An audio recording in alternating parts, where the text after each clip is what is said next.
Unatazama Rada Online TV Zanzibar.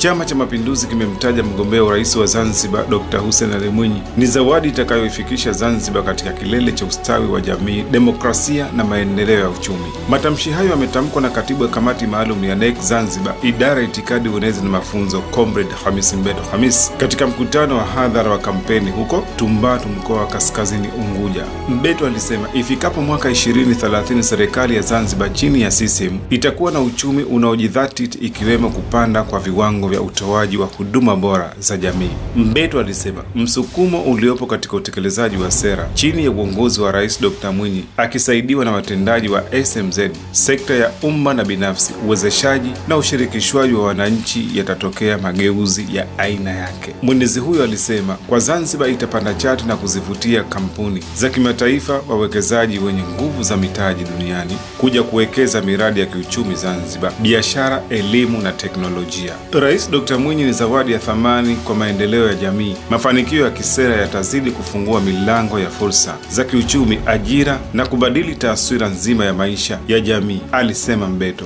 Aidha, katibu mwenezi huyo alisema maendeleo yoyote lazima yakuzwe na uwekezaji wa mitaji mikubwa, uwazi, uwajibikaji, ustawi wa demokrasia na kuwashirikisha wananchi katika maamuzi. Ongezeko la ajira katika dunia ya sasa lazima iambatane na ushawishi wa mpango shirikishi na mikakati ya uwekezaji kiuchumi. Maendeleo hutokea kwa mipango ya muda mfupi na mirefu, alisisitiza Mbeto. Katibu huyo mwenezi alitaja Zanzibar ya sasa chini ya Rais Dr. Mwinyi ni kama ndege iliyosheheni nyenzo za maendeleo, kikiwa katika mistari ya zebra ikisubiri kupaa angani na kutua salama. Rais ajaye kutoka CCM kuanzia mwaka 2030 hadi 2040 ataikuta Zanzibar yenye miundombinu bora. Kazi itakayofanyika mwaka 2025 hadi 2030 itamrahisishia utekelezaji wa kisera na mikakati, alieleza mwenezi huyo. Vile vile Mbeto alimtaja mgombea huyo wa urais wa CCM ni kiongozi aliyejaliwa karama ya uongozi, uthubutu, nia njema, huku akitaka kila mwananchi apate huduma na maisha bora. Hii ni Rada Online TV